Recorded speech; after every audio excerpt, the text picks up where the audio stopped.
Tired of juggling Clockify administration with your regular tasks? Let's unlock the power of a dedicated admin account to streamline your team's time tracking.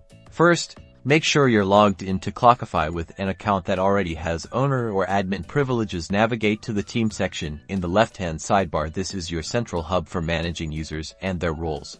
Now, click on the Invite Users button. You'll find it prominently displayed at the top of the team page. This is where you'll add the user who will be granted admin access. Enter the email address of the person you want to designate as an admin. Be sure to double-check the email for accuracy to avoid any issues.